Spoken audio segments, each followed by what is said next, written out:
This is Shopify Masters, the e-commerce marketing podcast for ambitious entrepreneurs. It's powered by Shopify, the easiest way to sell online, in person, and anywhere in between. To get an extended 30-day trial, visit shopify.com/masters.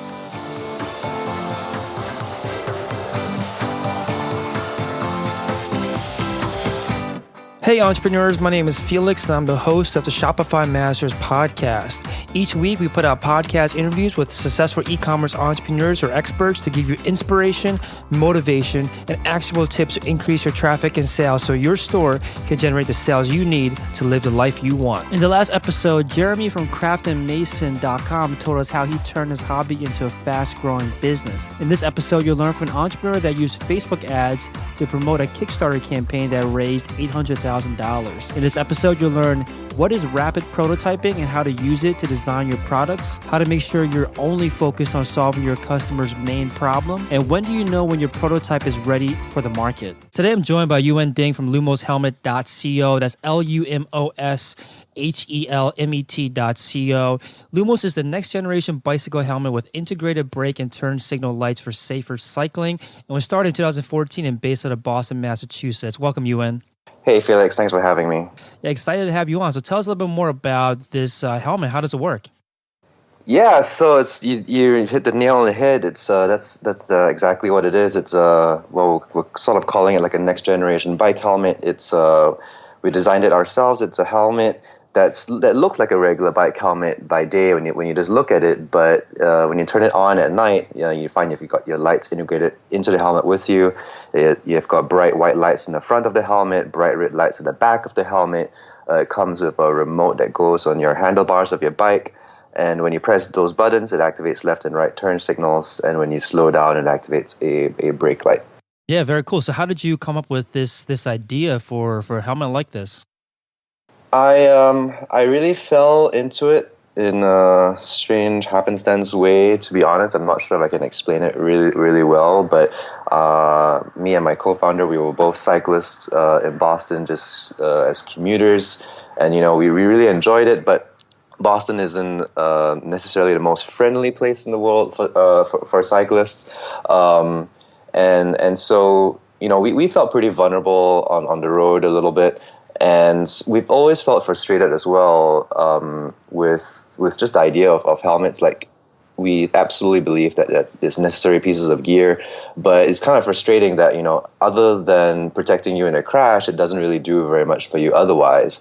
And for us, like, we constantly just found ourselves just losing our lights, forgetting our lights, not charging our lights. We'll dump it into our bag and we'll forget where it is, or it'll crack, and there were just we were spending so much money on lights and just losing them so quickly. It was just a really, really frustrating experience.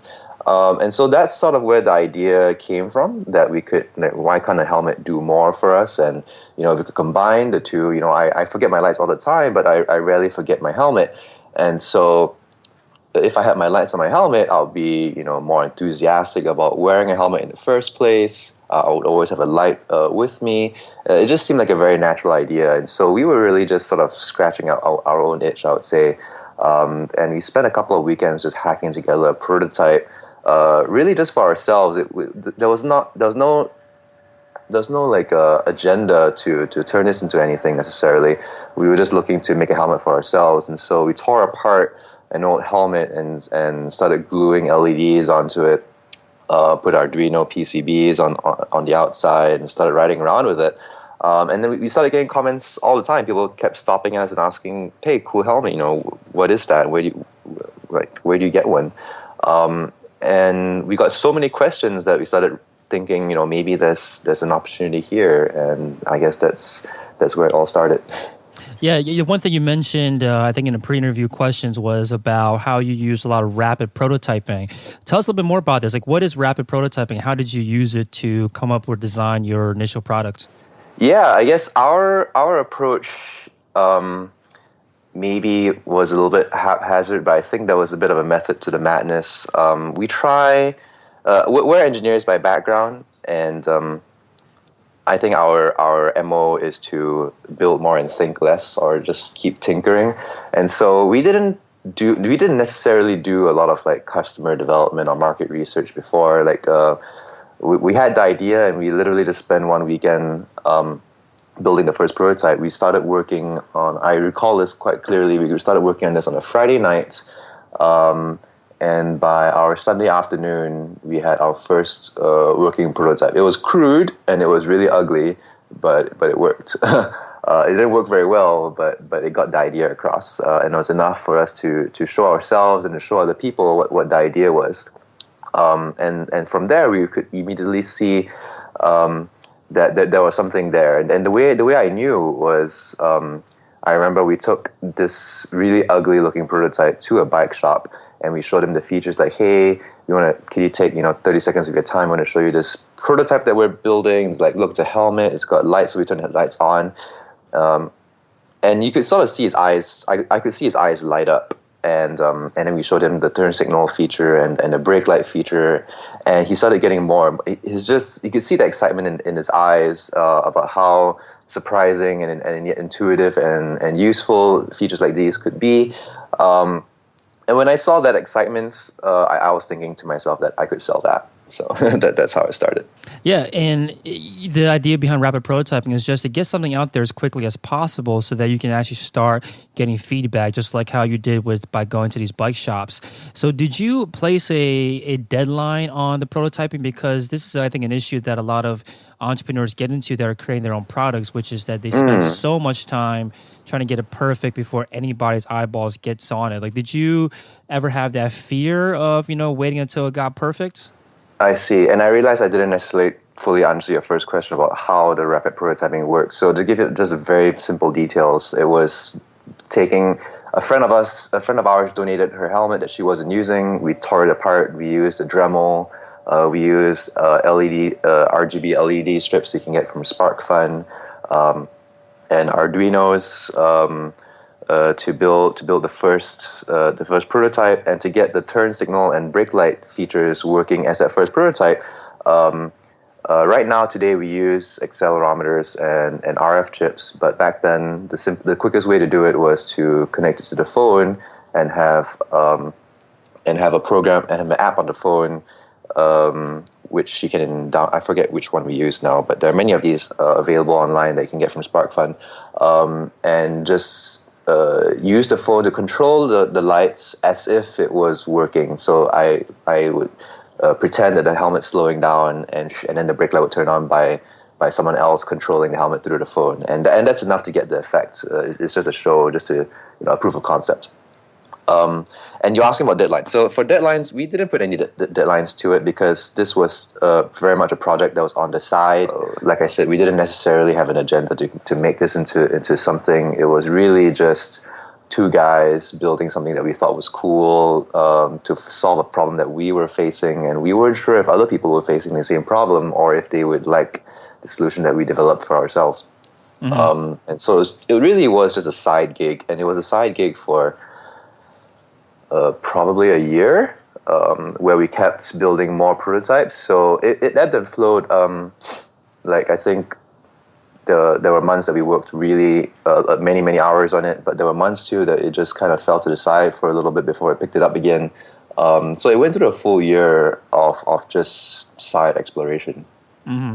And so did either of you have any experience in entrepreneurship before? I know you say engineering backgrounds. Did you have experience creating other products and trying to sell other products previously? I did. I worked at another startup before this. I was an early employee at that one, and that was it was a medical device startup making low cost technologies for use in the developing world. And so that was my first foray into building hardware. And if you know anything about medical devices, I learned a lot. It was insanely hard. But I built my first product there and launched it into the market. And there were a lot of challenges. I think we made a lot of mistakes, and I learned a lot from that experience. Like, we did a lot of good things right as well, but there were a lot of things that I learned on things that I would do and not do next time. Rapid prototyping being one of them, and so yeah, that was not exactly my first time. And just maybe to make it a little bit clearer about rapid prototyping, like what is the opposite of it? Like what is the opposite of rapid prototyping? Is it just, well, you can explain. I don't want to get too much into jargon, but if people are familiar with it, I guess one way is to think of it as that there's like a waterfall way of doing product development where where you set a lot of requirements up front, and then you go through gates of approval before you can move the project through. And then there's the sort of like agile developments where the idea is you should just make the dirt simplest thing you can to meet the most basic requirement first, and then slowly add on and build onto it, so that in theory at generally any point in the middle of the project you will always have something that is sort of like a product that's launchable in theory. So that fits better for software and less for hardware. But the principle of it is keep it as simple as possible. And that is early on in the project when you set certain requirements, they have very profound cascading effects. And so you really want to keep it as simple as possible. So for example, for our product, it seems very simple and very straightforward, and that is absolutely by design. That we received a lot of questions. When we're talking to potential investors and stuff like that, they kept pushing us like, hey, it's a cool idea and clearly you've got a lot of traction, but this whole Internet of Things space, wearables, you guys don't really seem to be taking advantage of all of these trends. To which our reply was, well, our approach to doing is that we see those opportunities and we do intend to go into that space in the future. But the way we approach things is we're going to keep the product as simple as possible. Because marketing-wise, you should really just be solving the customer's main problem and nothing more, nothing less. Because otherwise, it's just, you're going to dilute your message and like what's your product really about and all of these things. So I think focus is really key, and simple is best. And second of all, making any product that's new is just really, really hard, and you want to get out of your own way. As engineers, I've experienced this for myself. We really love to stuff so many things in and sort of over-engineer the products. It's shooting ourselves in the foot. So it took a lot of effort to actually force ourselves to focus on just these few features for this product, so that we can establish a base and build on that in the future.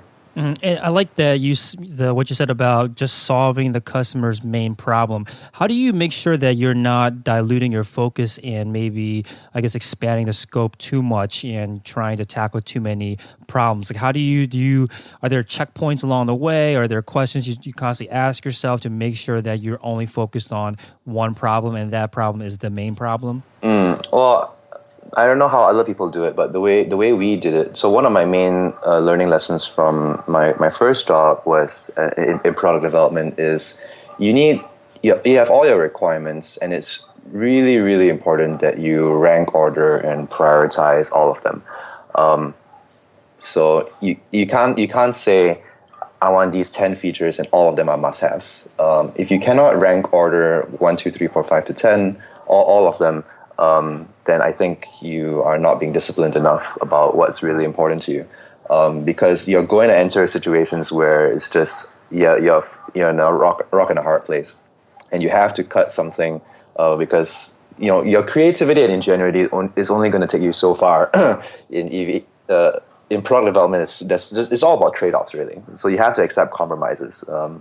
And unfortunately, unless you're a huge company with millions of dollars of resources to throw at every single problem, for a new startup with very scarce resources, we can only afford to focus on the main problem and do that well, which ironically I think is the strength. But if you try and do too much, then you're going to overburden yourself, and the whole thing is going to collapse under your own weight. So I just prioritize everything. And we do the best we can to get all of it, but it's going to come to a place where some things cannot be done, and so your priorities will tell you clearly what things you can cut, and what things to cut first and what things to cut last. I like that. So you mentioned that you had experience launching products because you have your work experience at a startup. What are your thoughts on working at a startup before starting a business yourself? Do you feel like you could have launched your current business without working at a startup previously? I'm sure it's I'm sure it's different for everyone in their personalities and their skills. For me personally, I don't think I could have started this without my experience before. Or I mean, I could have, but I would have made so many mistakes that would have killed us. and I mean, I could still be making many mistakes now that could kill me in the future. I have no idea, but I think I've avoided some mistakes. A big one being, for example, working with really good factories with really good established product lines that know what they're doing, are reputable, trustworthy. Basic things like that make a huge difference. So for me, no. The answer is no. I'm really glad that I worked at a startup first, and learned a lot of things. Learned a lot of things there. Yeah, I think working at a startup, especially in a product development role, is like being a CEO in training. You just get so much experience launching a product, but the risk is not so much on you; it's on the company that you work for. So you get a really nice training ground. If you can get a job at a startup, especially if you are thinking about launching your first business, I think you can learn a lot. You can at least be able to see how quickly businesses can grow and what can potentially kill a business too.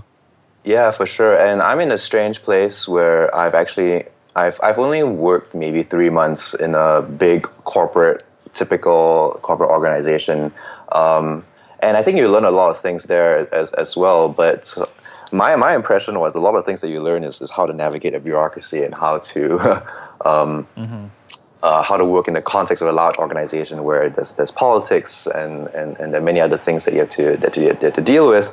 I actually have not built the skills to do any of those things, and I think I'm a small company person. I'm a startup person. I start things from zero and take it to, the 1 to 10 sort of situation. And I think a big company person you require a totally different skill set, and you learn very different things. Totally, I agree. I think that you can learn a lot of things that are going to be applicable to your current business, your future business by working a job. I think a lot of times there's this startup culture that says, quit your job immediately and just launch your own business.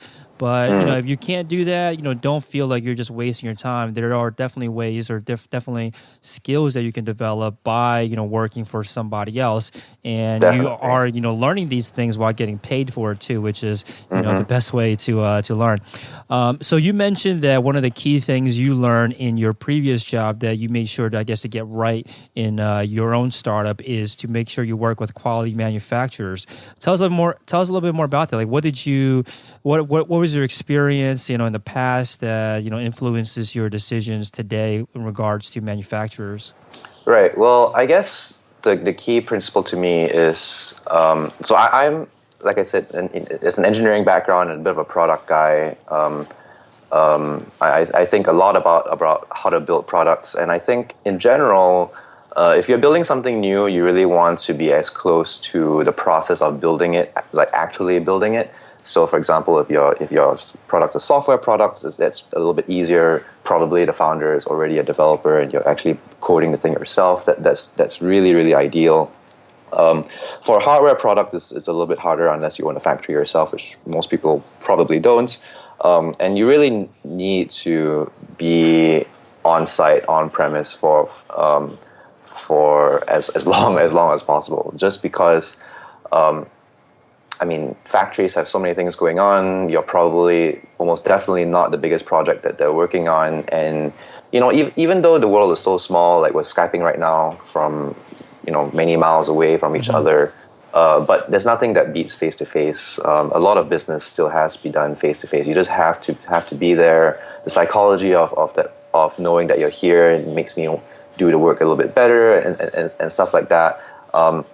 So I think the learning lesson for me is that of course you have to choose the right partners. The only way to know whether they're right or not is to try working with them for a while, and you have to be on site. So I spent a lot of time going back and forth when I started in Boston.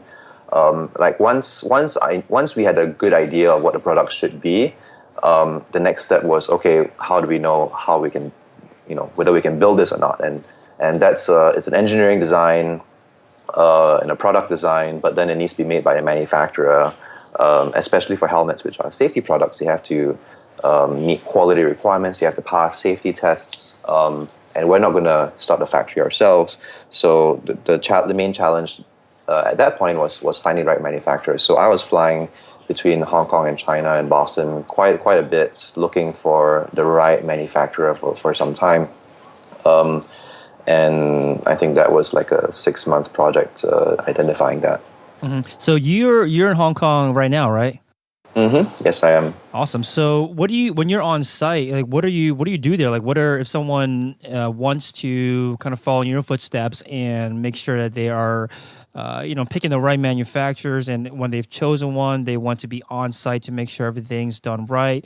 Like how do you spend your days? Like what are you doing to make sure that the product is being created the way that you want?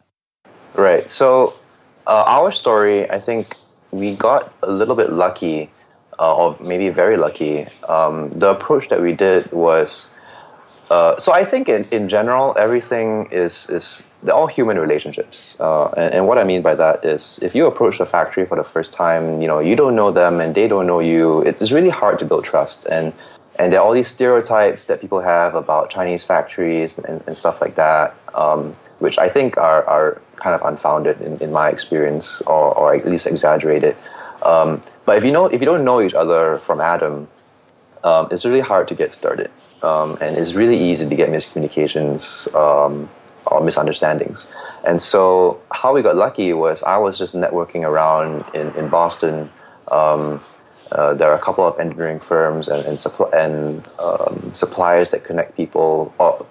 Not marketplaces, but bridge builders and connectors to find suppliers. And so I was asking around, looking for people who can connect me to a helmet manufacturer. And so somehow I got connected with this guy who had spent the last 30, 40 years of his life building helmets. And he used to be really experienced materials expert. He was an advisor to the CPSC as they developed their safety standard for helmets. So really key player in the industry, really busy guy. I had to meet him at the airport when I first met him. He happened to be flying through Boston. The only time he could fit me in was at the airport. So I took my ugly prototype with me, and I went to the airport, to Boston Dogen, and we sat down to have coffee. I showed him the prototype with all the wires and everything sort of sticking out. But he got the idea, and he was enthralled by the concept, and he thought it was really, really cool. And so he connected me to a helmet manufacturer, a really, really good one that he had known for 20 years. He had brought them business for 20 years. And so when I flew to Hong Kong to visit them, it was not like red carpet, but it was very, very warm. And it was just that on the strength of his recommendation, they trust this guy. That stamp of approval meant a lot. And the fact that I knew that he was trustworthy and that he thought that they were a good factory, a lot of uncertainty was just taken off the table immediately with that connection. So I didn't have to visit 10 different factories and sort of do my own analysis about who has a better skill or whatever. This was sort of the easiest way to do it. First of all, I'm surprised they let you into the airport with a product the way you described it, all these wires coming out of it. Yeah, I had to hide it bag.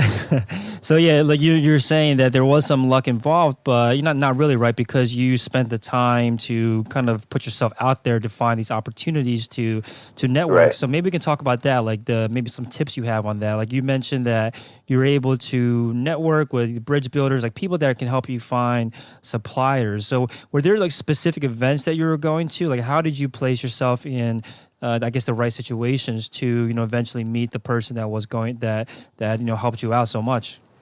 Yeah, so I'll definitely give shout outs to the Boston community. It's really not a bad place at all to start a startup. There's so many good people there, and I think one of the coolest things about the startup environment or ecosystem or culture right now is that people are so generous with their time, and there is, at least it seems to me, I hope I'm not being naive about it, but people do have a genuine desire to help people and just out of pure altruism. And so let's see, there's Bolts in Boston, which is sort of a hardware accelerator for certain types of hardware startups. And they did a monthly hardware meetup, which I would attend quite a few times. There's another company called Dragon Innovation in Boston. Where are they? I forget. Somerville, I think. And they help hardware startups find the right suppliers, do DFM of their design, the whole process to get the products ready to go. And they provided so much help and advice. I would strongly recommend those guys. They're good people. So are these accelerators like incubators? Are they like putting on the events, or did you actually have to be a part of their, I guess, program to receive this kind of help? They do both. I mean, for the nice things about accelerators is they know that, well, one of the things that they do is they're the natural hub, a natural ecosystem. They bring all these,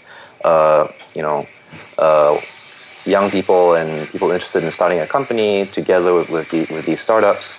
And it's just helpful for them, right? They help foster that ecosystem. Maybe some of these people will turn into companies. Maybe they'll go to them to be part of their program in the future. But otherwise, even if not, it's a really fun environment to just be amongst people, sharing ideas and talking about things that they're doing. It's a really good community. Mm-hmm. Yes, I want to go back a little bit to the prototyping that you did. So you mentioned that this process was, over a year of working on prototypes, creating, improvements to the prototype and building a better and better version. So when do you know when it's in its? I guess it's never in its final form, but when do you know when it's in its final form to at least bring to the market? I think it's all in stages, right? To make the first most functional but ugly. So the way I think about it is I think the most important thing for me is to just get started. And so how I sort of hack myself or force myself into doing it is I challenge myself, okay, what's the ugliest way I could do this? So that makes it as easy as possible.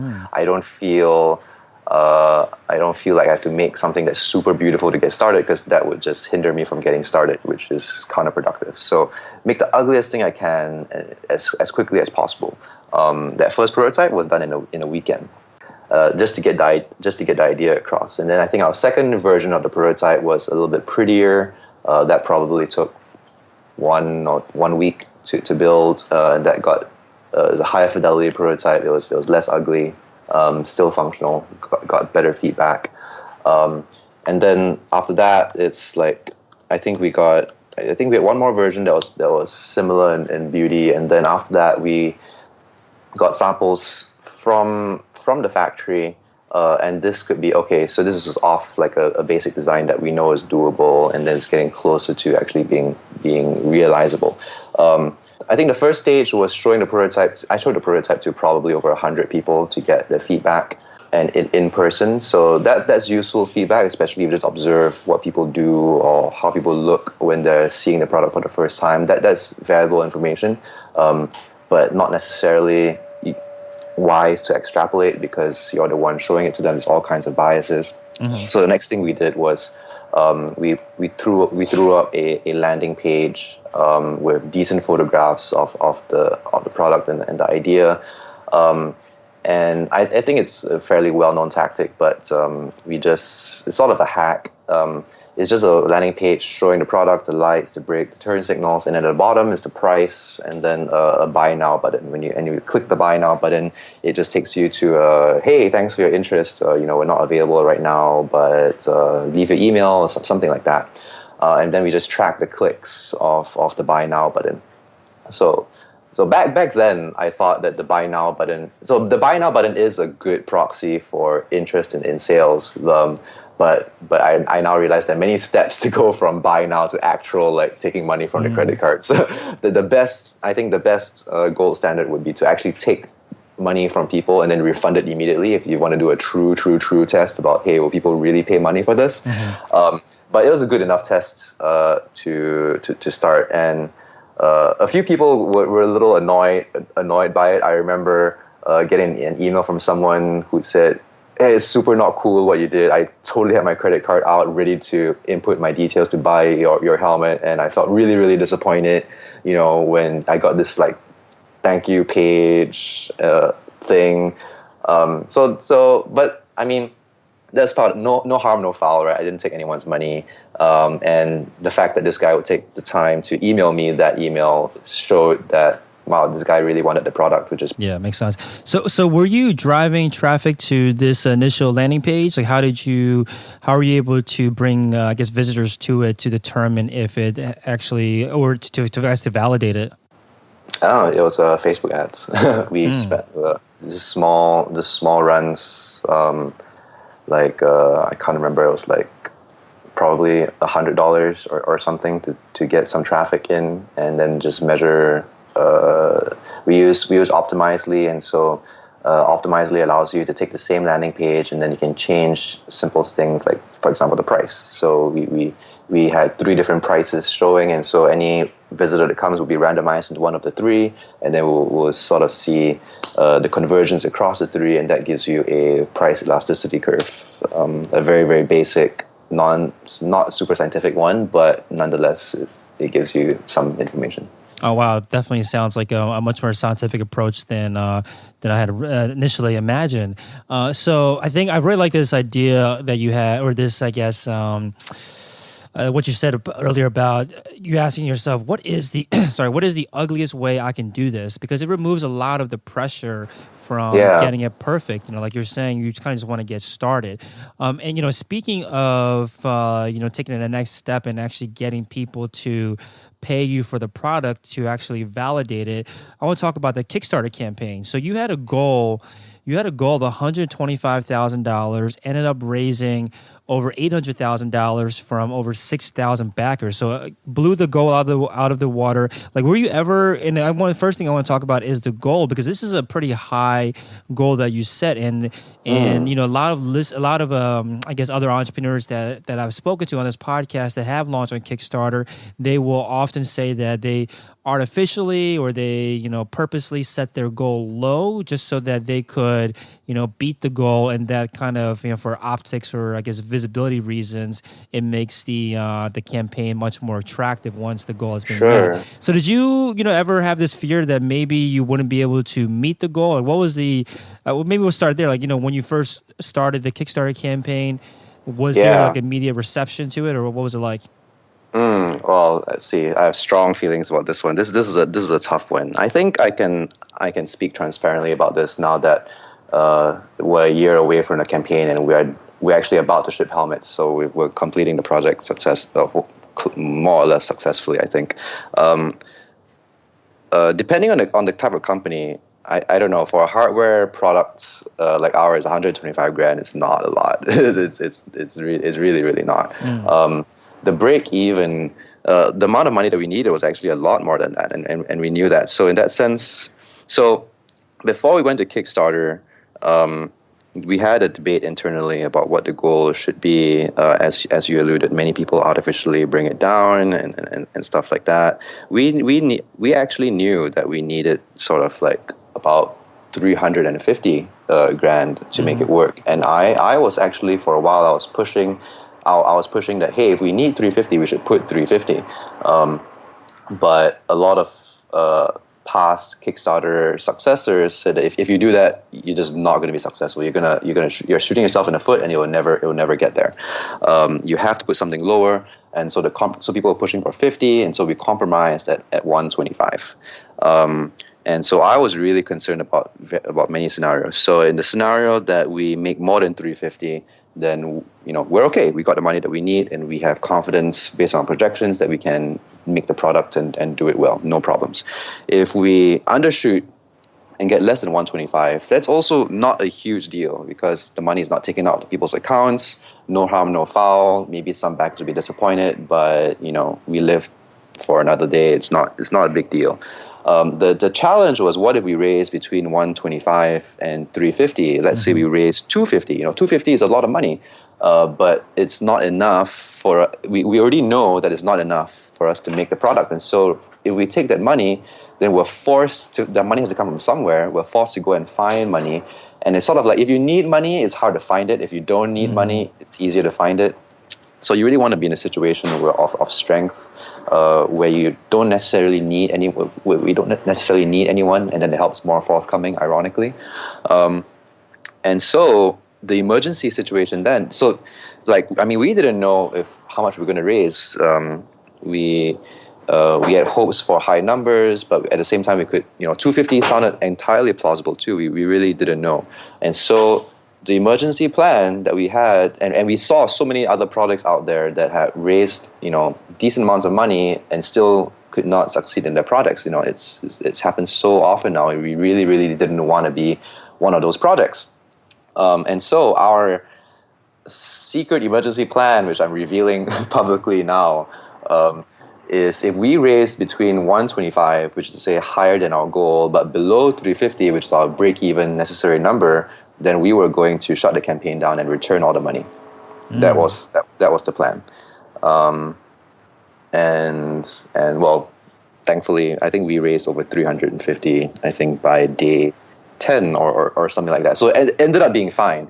But we had thought through the process of being very careful about, hey, how much money do we need to be successful, and what do we do if we don't reach that money? So we had a plan. There was not an ideal plan. Shutting the campaign down and returning money is not something that sounds super, super nice, but it sounds a lot better than taking people's money and being set up to fail from the get-go.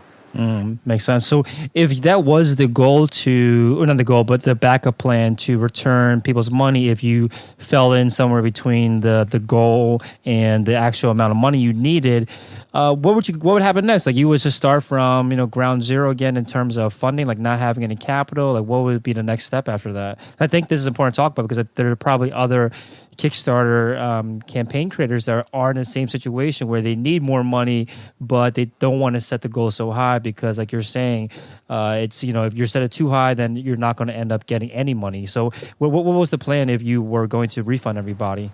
There's two plans. The first plan was, if we had enough money left in the bank for ourselves, then we would see what went wrong in that project.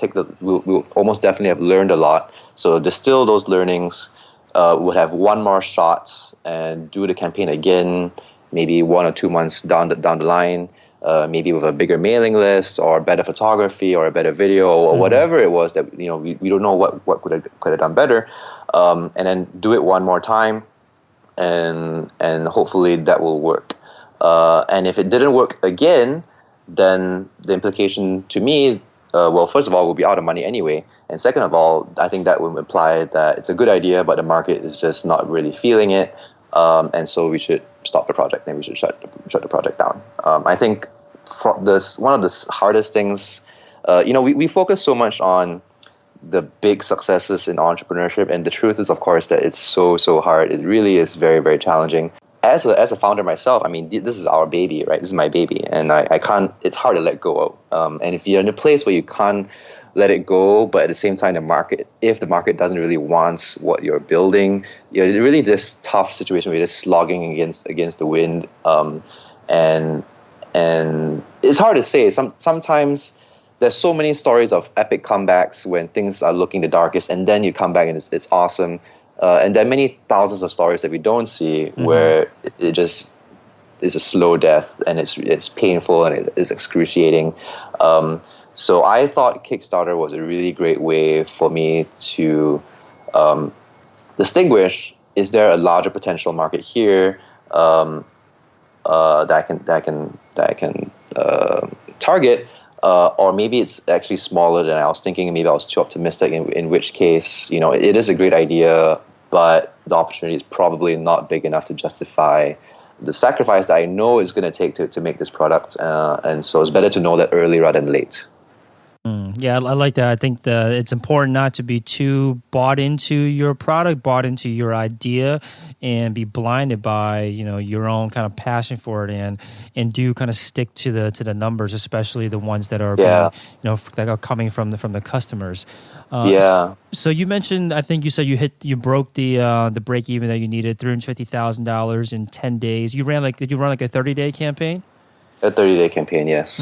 So how did you? What was the promotion plan? Like, how were you able to raise that amount of money? Because this is probably $350,000 is would be amazing for pretty much any Kickstarter campaign. You obviously went over double that. So how did you promote this Kickstarter campaign? We had a lot of things. We tried a lot of things. Let's see, we had a large mailing list of people interested in the product before we launched, so that helped us meet our goal in the first day. And then the story is, these guys have momentum, they hit their goal in the first day, and the goal was actually really high, and so this is a real project now. And so we also had a PR plan. We had coverage from Engadget, and I think TechCrunch wrote an article as well. I flew up to London to meet with magazines like Cycling Weekly, and stuff like that to show them the prototype. And so we got coverage there. I think the cool thing too is that the product the idea is so intuitive and surprising. And useful, so it is quite shareable. So we got quite a lot of shares on Facebook and Twitter and stuff like that. But the biggest channel was digital marketing. We used a lot of Facebook ads, and those were phenomenally effective, actually. So we had a budget for all these different things, but Facebook ended up being the best traction channel by far. So we totally just reallocated budget to Facebook. We put ads on bike forums and like Bike Radar and stuff like that. That worked fine. Twitter ads were pretty terrible. We shut those down quickly. Facebook was just by far the best for us. Okay, that's great. I definitely want to talk about this then. So first, I want to talk about the mailing list. You said there's a large mailing list. Was it from running the Facebook ads to that landing page? Like, how were you creating a mailing list even before you had a product?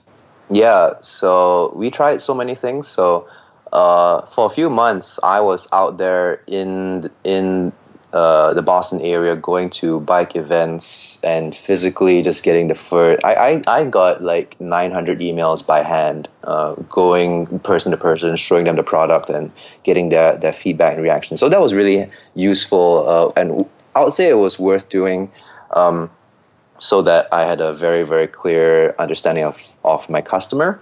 But when we went on to Facebook, if you design your ad right and your landing page right and your targeting right,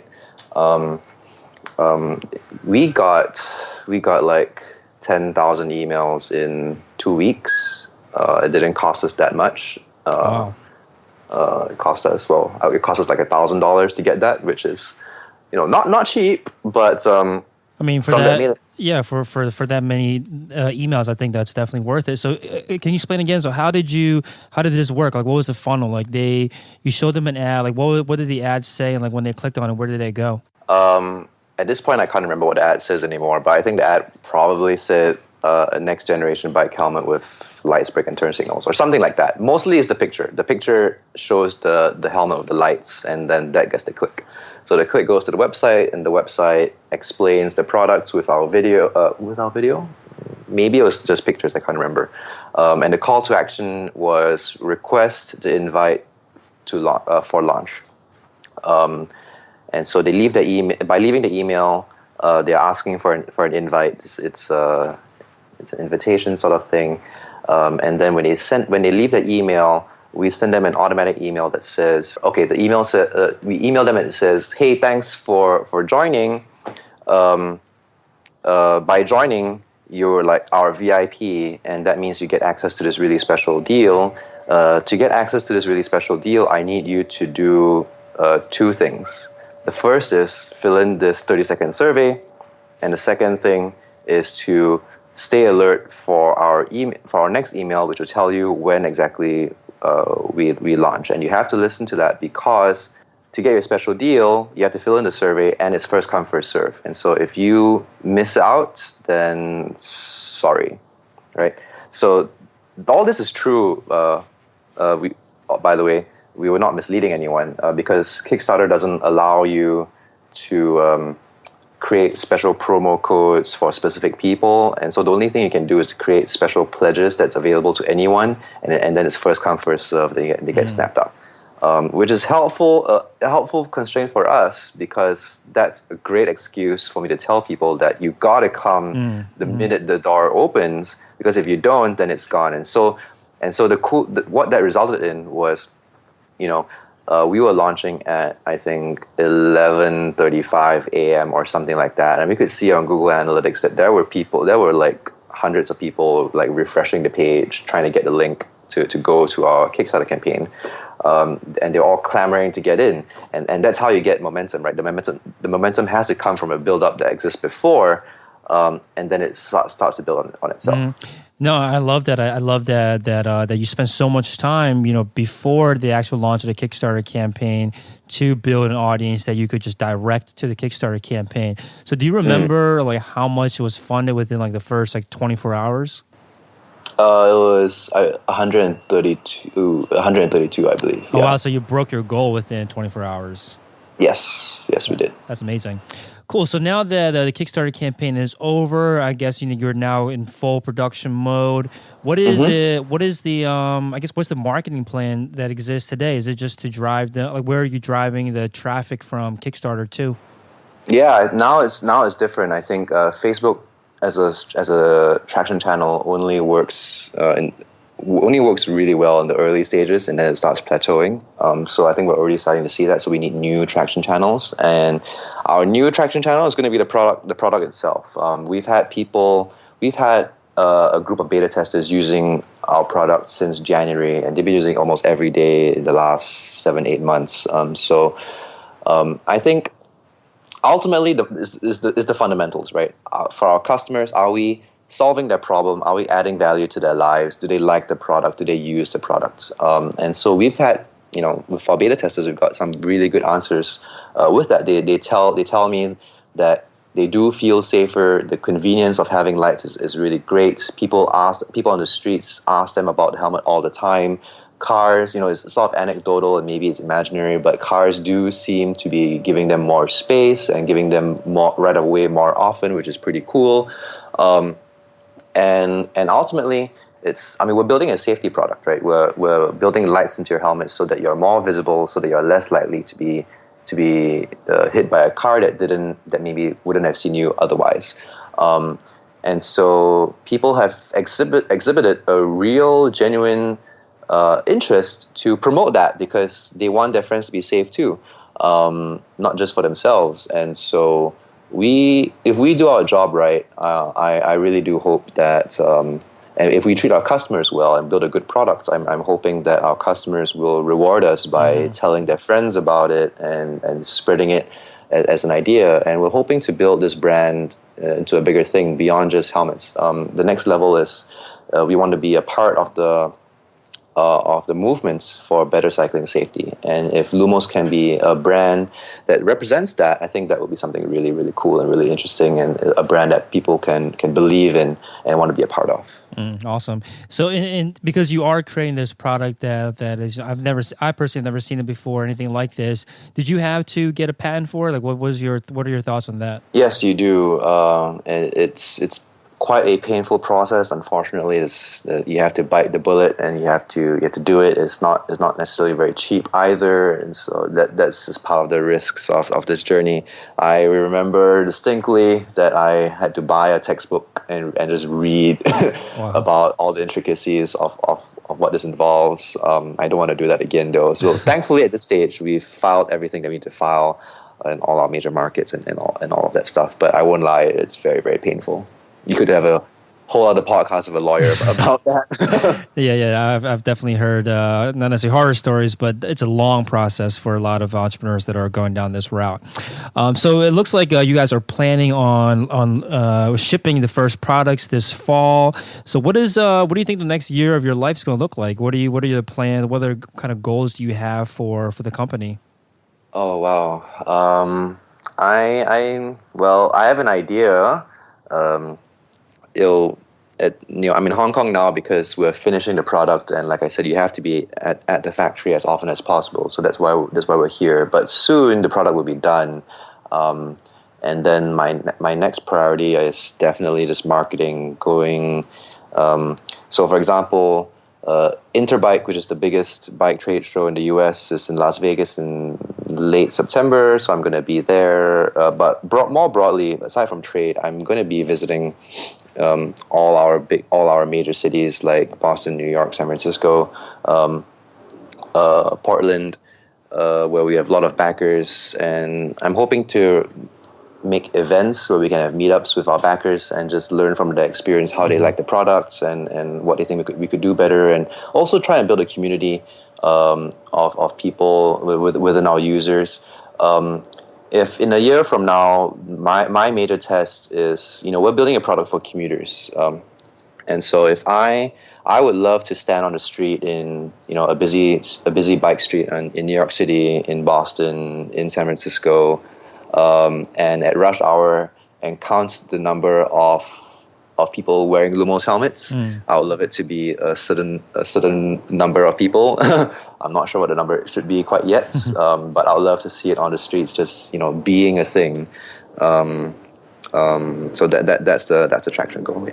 Yeah, I'm sure it's gonna be a beautiful sight for you to see your product out in the wild for the first time on a stranger's head. I think it's gonna be yeah.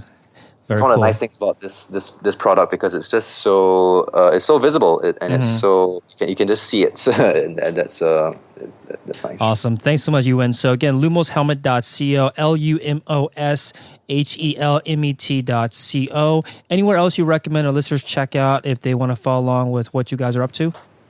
We are also on Facebook.